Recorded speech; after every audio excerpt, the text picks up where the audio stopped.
Good morning, everyone.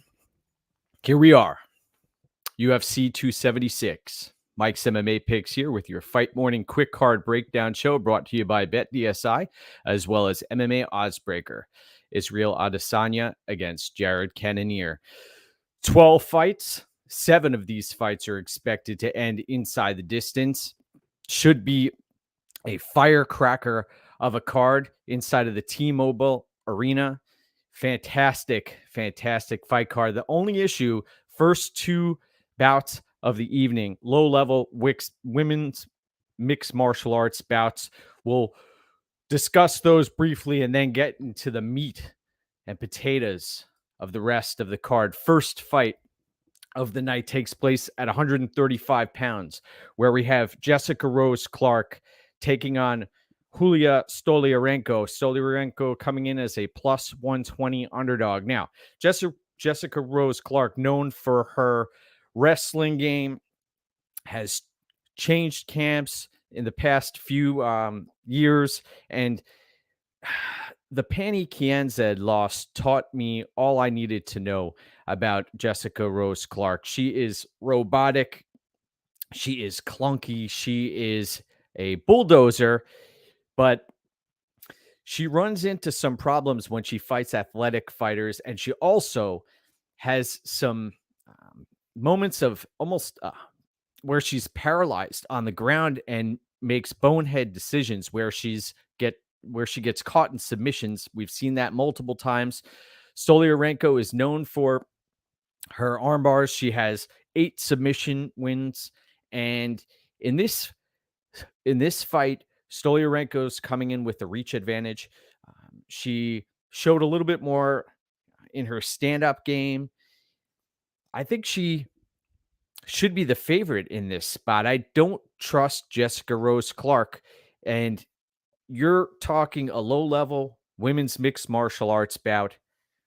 Give me the underdog here, Stoliarenko, who has more paths to victory, and Rose Clark is going to have to, if she maintains top position, not let Stoliarenko have any space whatsoever to pull out a victory here.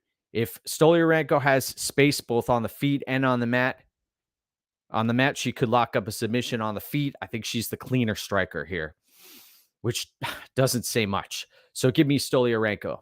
Next bout, where we have I jumped ahead of myself there. We've got Jessica Eye taking on Maycee-Barber. Maycee-Barber's coming in as a minus 300 betting favorite. Now, Maycee-Barber, still young in her game, somebody who has trouble at space, especially at range. That is not where she thrives. She thrives when she's in a dogfight where she can use her physicality. Jessica Eye is a fighter who traditionally has fought well at space, deceiving when it comes to the judges. She's been in some split decisions before, plus 235 underdog. You've got Jessica Eye now a few days shy of her 36th birthday, been focusing on her OnlyFans, looked solid on the scale, is riding a 3-fight losing streak. Maycee-Barber, as I previously mentioned, the more physical fighter, the fighter who could potentially land takedowns here and fighting at a team alpha male. I'll be picking Maycee-Barber, but I do not trust her playing her at minus 300 or anything close to that. I think that, as we've seen in the past, she can fight to the level of her opponent. Aldrich was putting her into some tough spots. We saw against De La Rosa. De La Rosa's been on a real skid, but Barber, the physicality should help her pull this one out. And that's really what it's going to come down to. The busier fighter, the more physical fighter. But at space, this might get very ugly. And one of the reasons, if you're headed to the T-Mobile Arena, you may just want to show up for the third fight of the night, where we have Uriah Hall taking on Andre Munhoz. Give me Barber in that spot, though. Next up, where we have Uriah Hall who has yet to be submitted in his professional mixed martial arts career. That's 27 fights. And he's been in there with Antonio Carlos Jr. and other grapplers. We didn't see much out of that Chris Weidman fight. 17 seconds left, was able to check that leg kick, and ouch. Andre Munhoz coming in minus 340 at the betting window. This fight, if you look at how it's supposed to end, fight doesn't go the distance, sitting at minus 500. I'll be picking Munhoz to win inside the distance via submission, which isn't really that isn't a hot take here. The issue, though, is you watch Munhoz fight, and all 4 of his losses are via KO or TKO. And you watch Hall fight, and he's dangerous on the feet, but he is the epitome of a Dr. Jekyll and Mr. Hyde fighter. When you watch Uriah Hall, oh my goodness, you don't know what you're going to get out there. And he held back at times, even against Strickland. He had a main event and ran into a buzzsaw. In this spot, Munhoz by submission. Take a look at that play. Next up, where we had Brad Tavares taking on Tavares-Du Plessis. Du Plessis minus 155 at the betting window. This is a fighter who was originally an underdog, has been now bet all the way out to minus 155. Brad Tavares also been in there, as we mentioned in the previous matchup.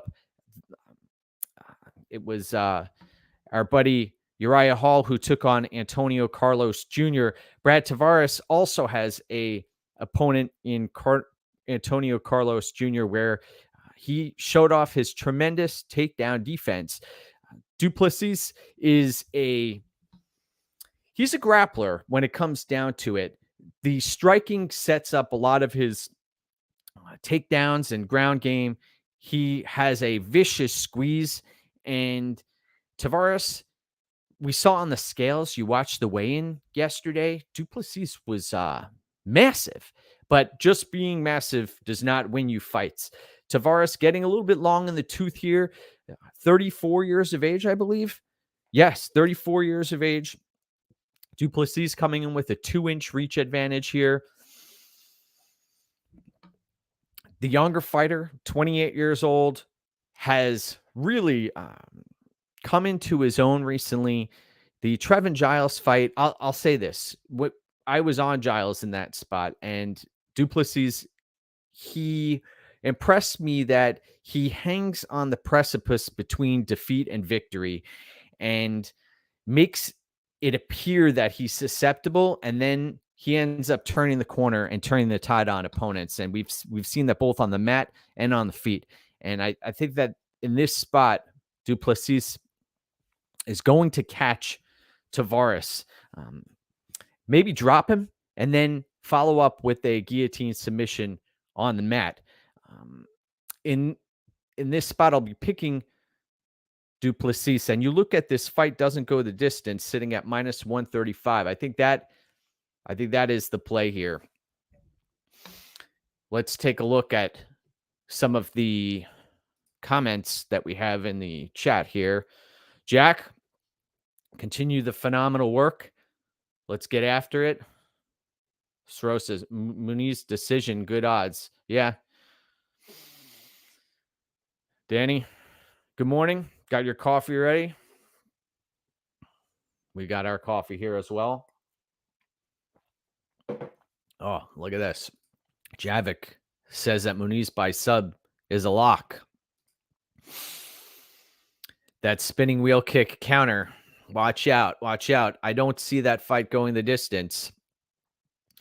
So the pick is going to be Du Plessis.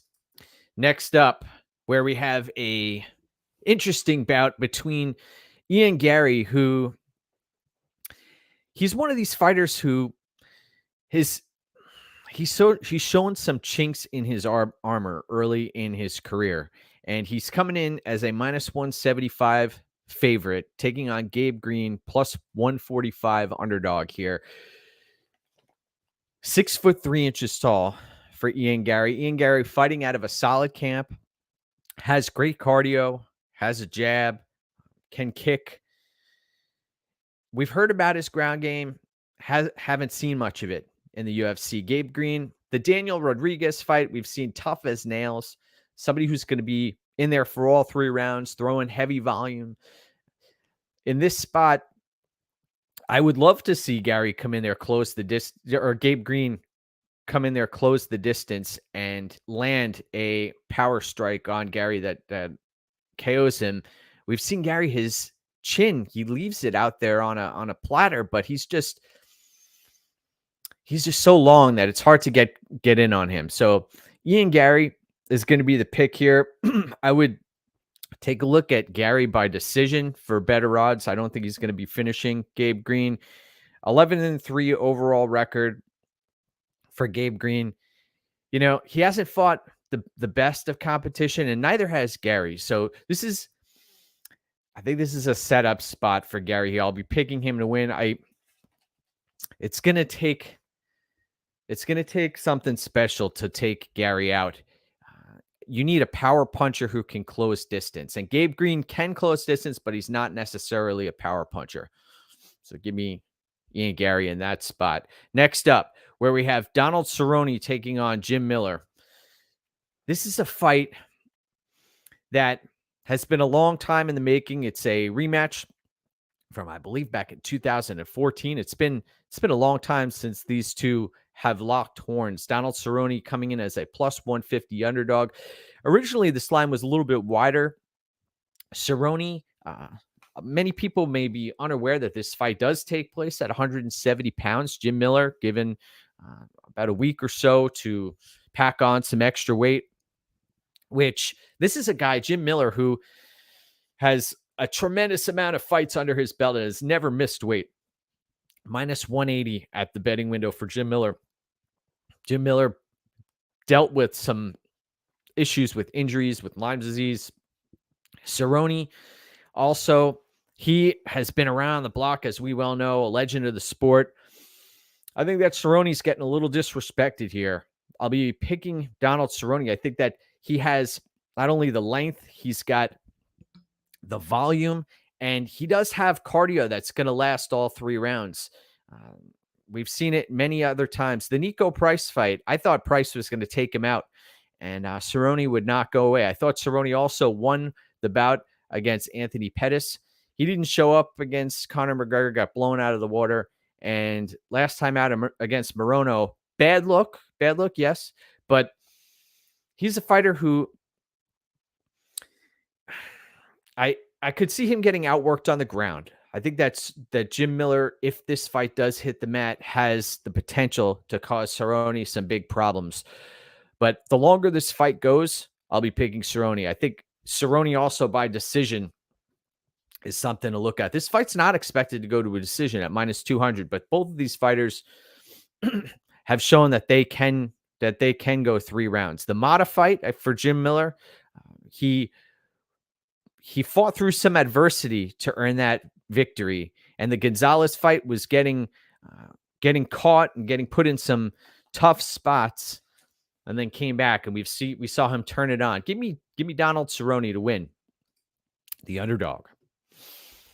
Next up, wow, Brad Riddell taking on Riddell-Turner. Love this fight. Love this matchup.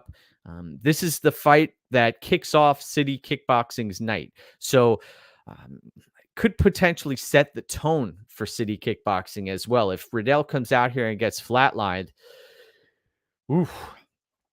who's next? What's going to happen with Volkanovski and Adesanya? We'll see. But Riddell in this spot at a significant reach disadvantage. Turner coming in as a minus 150 betting favorite. This line has ballooned out a bit.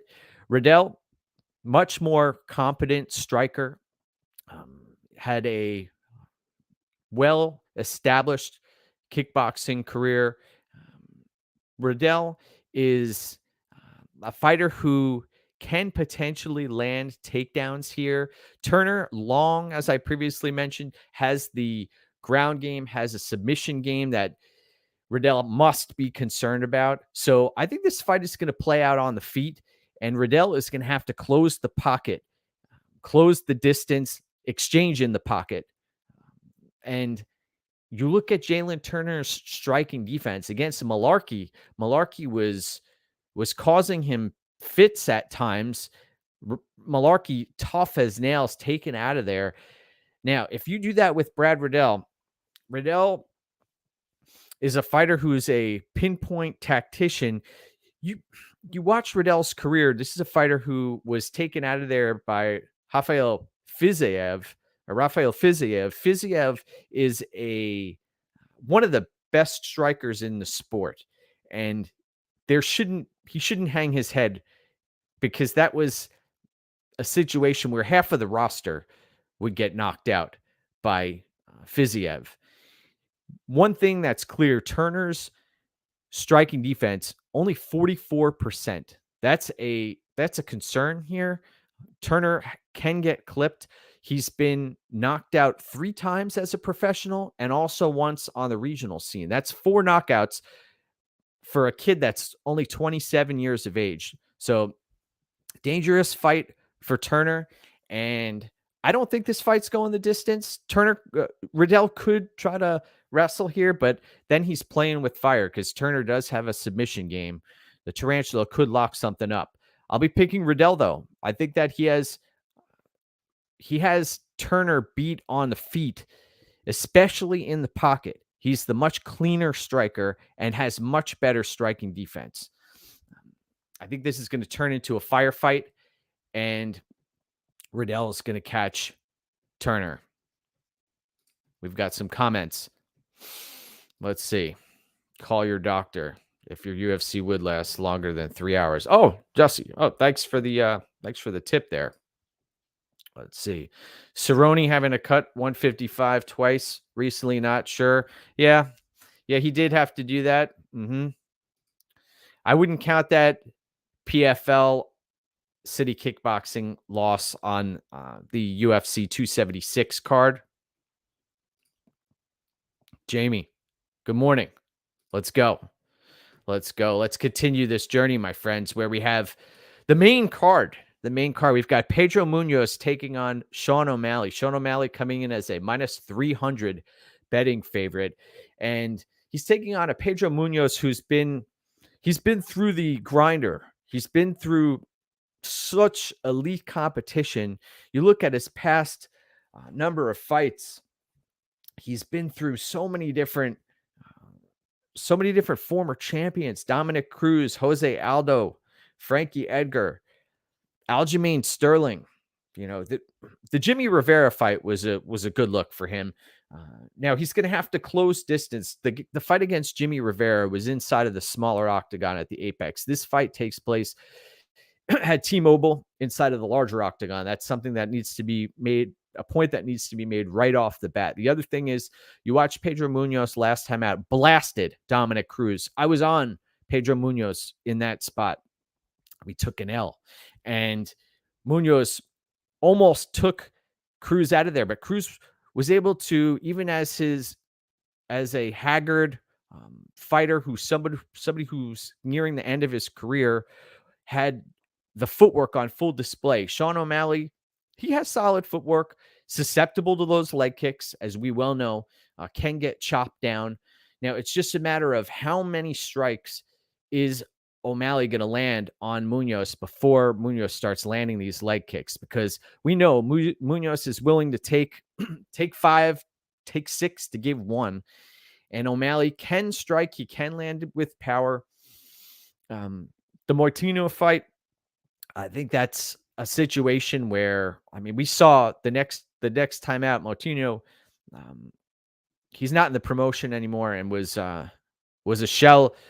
He only took a couple of strikes against the Argentinian fighter and was completely annihilated. I think that was Canetti that took Moutinho out. But in this spot, O'Malley, you got to think about Munhoz. How is Munhoz going to win a decision here? I don't think the leg kicks are going to do it. He's not going to be able to get inside and land strikes at will. The guillotine, how is he going to get that guillotine? Is he going to chop the legs and then chase after O'Malley when O'Malley hits the deck. I see O'Malley having many advantages here. And also, Munhoz, 35 years of age. So he's starting to get up there. I didn't like what I saw against Dominic Cruz the second and third rounds. Munhoz was the much fresher fighter and couldn't close distance. That's an issue here. Now, he's had months to prepare with his team at ATT. He could go back to the drawing board and change up the game plan a little bit.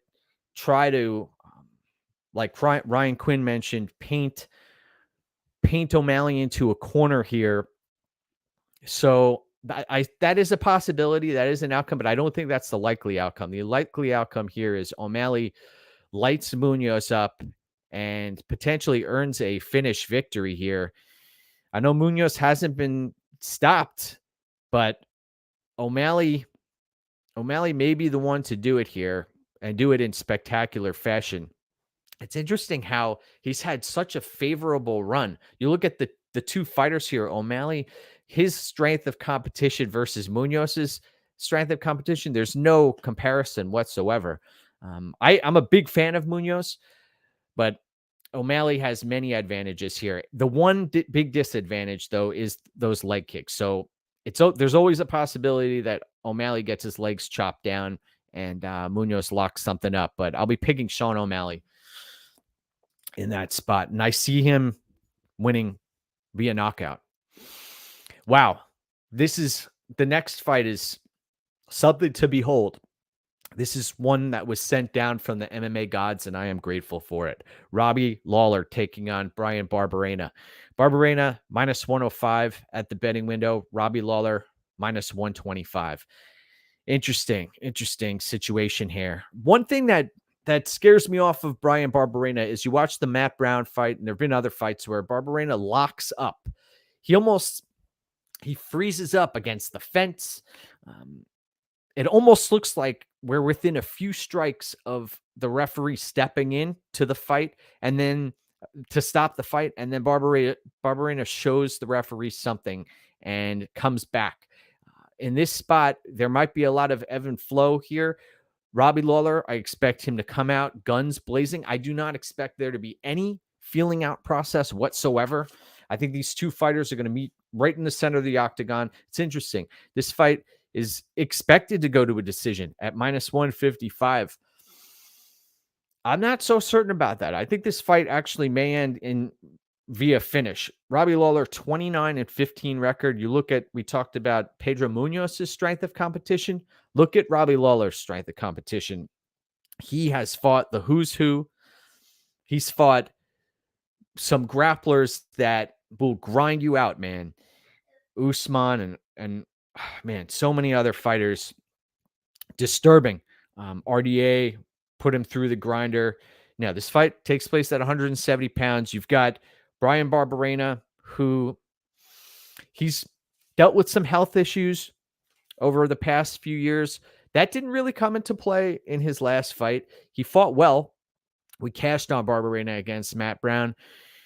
But Robbie Lawler, I think, would have destroyed Matt Brown in that spot. And in this, something that's keeping me off of making a play on this fight, Robbie Lawler, 40 years of age now. It's not like he's 35. So how much does Lawler have in the tank? I expect him to turn up. I expect Lawler to come out here, and maybe that's why we're getting 125 on Lawler and not a wider line here. I expect Barberena to come back in this fight and make this interesting. But ultimately, I think Lawler's going to stop Barberena. I think that he's going to end up turn the tide. There'll be some ebb and flow here, and then Lawler is eventually going to pour it on and finish Barberena, and both of these guys are going to exchange and a big hug after the matchup, and the crowd there'll be a crescendo of strikes, and the crowd will be on its feet with a glorious standing ovation. That's the way I see this fight ending. So give me Robbie Lawler in that spot. Next up, Wow. This is a fight that I swear this card was sent to us for the MMA gods, UFC 276. So grateful for this card. Barring the two low-level women's mixed martial arts fights that are at the top of the card, everything else phenomenal. So let's first take a look at the comments section here. Got to have major concerns betting O'Malley when last time Pedro won a fight was entirely based on vicious leg kicks. The key, though, in that bout was also inside of the apex. That's something that needs to be mentioned. Haggard descriptor for Cruz right now. Well, Cruz has his hands full with Marlon Chito Vera in the near future, so just beware of that. Morning, Eric. Great to see you. Ryan Stranger, one of the better DFS MMA players out there. We go way back. Keep doing your thing, brother. All right.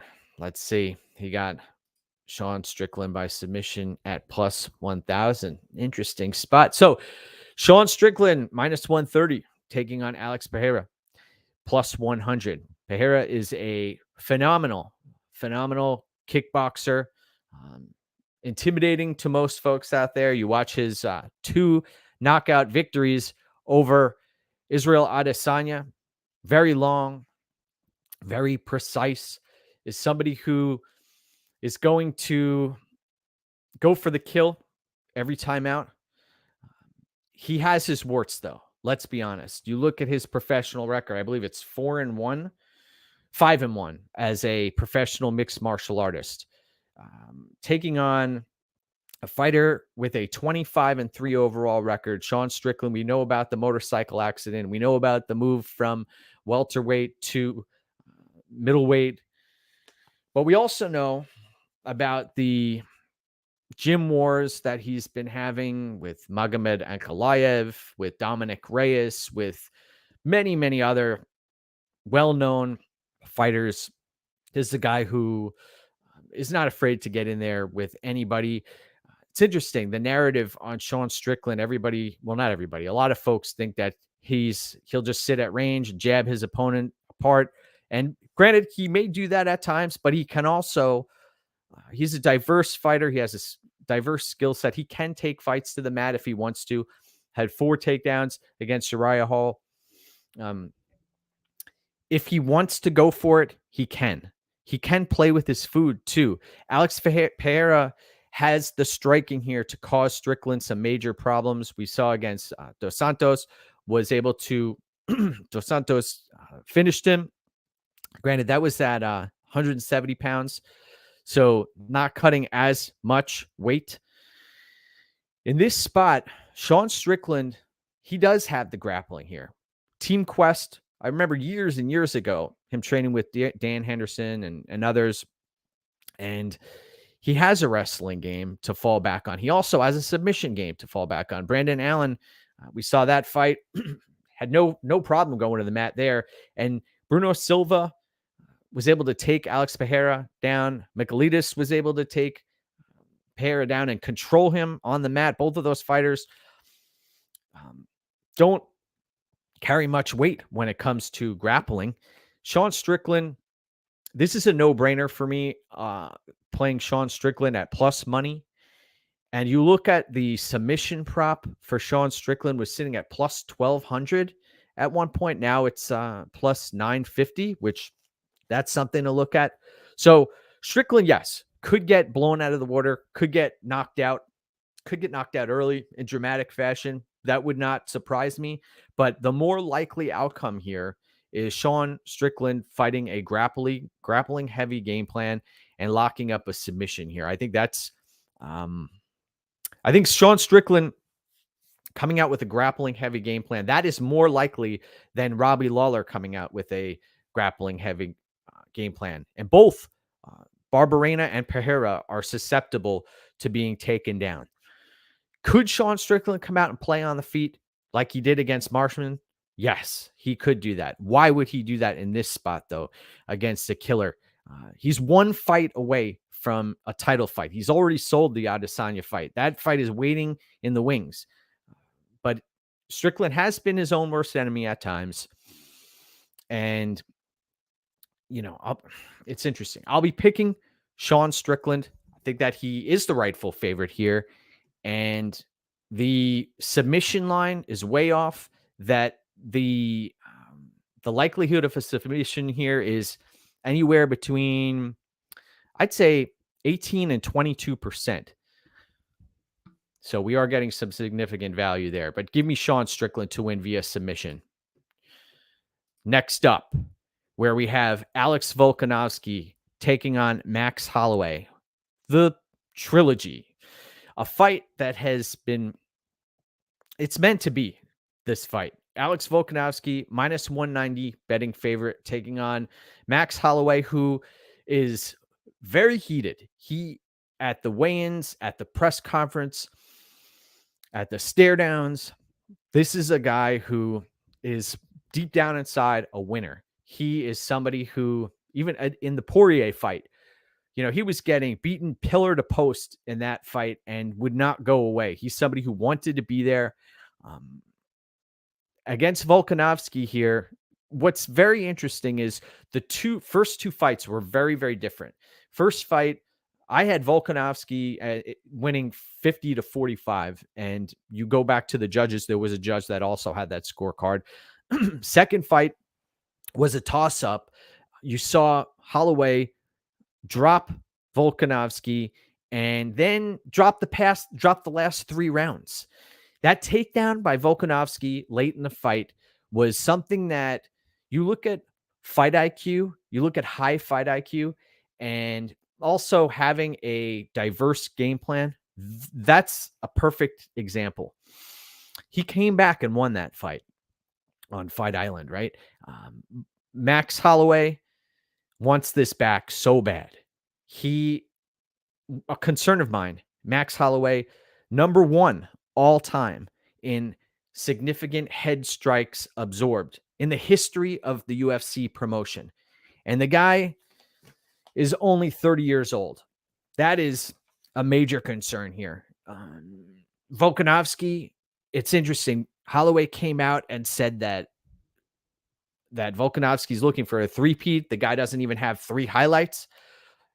Go watch back that Korean Zombie fight, Volkanovski's last fight. Volkanovski's a fighter who is going to have a reach advantage here. Granted, he won't have the height advantage, but he'll have a reach advantage here. Both of these guys have phenomenal gas tanks, as we saw in the Ortega fight. There have been other fights where Volkanovski has showed off a great gas tank. I think Volkanovski is going to come out guns blazing, and Holloway is going to come out guns blazing. Both of these guys there'll be little to no feeling out process here. I expect Holloway to try to turn up and put on an even more hellacious pace than in any of the previous fights. He's going to feel that ninth island that he speaks about. I expect Holloway to try to outland and outvolume Volkanovski and get up on the scorecards early, as he did in the previous, in the second matchup. But ultimately, Volkanovski and his power, I think that is going to be a difference maker here. I have been looking at the plus 380 Volkanovski to win via KO. I know it hasn't happened, and you don't want to go out of your way to bank on things that you've never seen happen before. But the thing is, both of these fighters are elite, and Holloway has met his match here. This is somebody who has beaten him. And Holloway, the Kattar fight, the Yair fight, watch back that Yair fight. I was on Holloway in that spot, and Yair was having more than his moments. He was tagging Holloway, stunning him at times. And Volkanovski is a heavier striker than Yair Rodriguez. Volkanovski has the leg kicks here. He's got the wrestling to fall back on. He has the heart of a champion. When you doubt him, he will come back. And Holloway has a lot of these same attributes also. I'm not going to be kidding myself here, because these are the 1A and 1B in the division, no doubt. Holloway's proved that. So I have a tremendous amount of respect for both fighters. I've bet both of these fighters coming up, and I was on Volkanovski the first fight, and I'll be picking him here. And that minus 190 line, I don't think that's too bad. The only issue, here's the issue here. This will likely end up in the hands of the judges. And as we've seen in the previous cards, Arman Tsarukyan should have gotten the nod last time out. He didn't. Calvin Kattar against Josh Emmett should have gotten the nod in that spot. Didn't. So that ninth island, the crowd, how much of a factor is that going to play here? And also the judging, is that a concern? And also, who is likely to get finished here? That is what I want to ask my audience. Is Volkanovski more likely to get finished, or Max Holloway? You look at the betting line and you see plus 380 Alex Volkanovski via KO TKO. And then you look at Holloway to win KO TKO is plus 700. So you're getting the odds suggest that there's a much greater likelihood that Alex Volkanovski wins this fight by finish. And if you take this fight out of the judges' hands, it's going to be Volkanovski winning inside the distance. So that's one part of the equation that needs to be considered. Holloway could come out here and win a controversial decision, but Volkanovski could come out here and also win. He's already done it twice. He could do it a third time. And the self-belief on behalf of both fighters, through the roof. I'll be picking Volkanovski here, and I think that he also is more likely to get the finish. So if the judges are taken out of the equation, it's likely Volkanovski to win. So I think that he has a few key advantages here. And if you're looking to fade the judges, Volkanovski is more likely to win via finish. So give me Alex Volkanovski. Hopefully I've done a solid job of explaining that for y'all. Main event of the evening, where we have Israel Adesanya taking on Garry-Cannonier. This line has become wide and wider throughout the week. At one point, it was in the minus 300s for Adesanya. Now minus 505. Taking on Garry-Cannonier. Garry-Cannonier, who is a fighter. We cashed on him last time out against Brunson, is a fighter who has grown throughout his career, has added many new wrinkles to his game. I was at his fight against Glover Teixeira. I've also seen him fight Branch. And Adesanya is in a spot where he says he wants to show off. He can show off in this spot. This is one of those show-off spots, because Cannonier is going to come out and he's going to go for the kill, man. He's going to try to make his strikes count. And he knows it's going to take one to put Adesanya out. And he's going to try to... He can't go... He's mentioned this in previous interviews in the lead up to the fight, that he can't go tick for tat with Adesanya. He can't go technique for technique. He's going to have to catch Adesanya. Can that happen? Yes. Will that happen? I doubt it. And the question is this fight going to go the distance? Right now, fight doesn't go the distance is sitting at minus 120. You look at the previous competition, Robert Whittaker was able to come out and basically out-technique Garry-Cannonier, and Adesanya can do the same. I think that the evasiveness of Adesanya and his striking defense, he's going to have an opportunity to show off here. I'll be picking Adesanya to win. I could see him ending this fight inside the distance, but Cannonier is tough as nails, man. RJ, yes, to me, this is the card of the year, no doubt. This is something that is worth every penny of the pay-per-view. So give me that. Now, Whitaker had Jared knocking on death's door. Izzy's getting that finish, Paulo Costa style. We could see that happen. If you want to whittle that minus 505 down instead of playing that, play Adesanya inside the distance. The only issue here, though, is Adesanya, in a lot of people's eyes, lost that fight last time out against Robert Whitaker and has fought to the level of his competition at times against Romero. There have been other fighters he hasn't come out and gone guns blazing. I was at Adesanya's fight against Derek Brunson, got to see the takedown defense on full display, and also the way he was able to make Brunson look silly at times. His technique and his strikes are so pinpoint accurate that it's beautiful to watch. He paints a masterpiece, and I expect him to paint a masterpiece here. But just be wary that there are no certainties in this game, and that Cannonier could land a kill shot. That is not out of the question. So give me Israel Adesanya to win.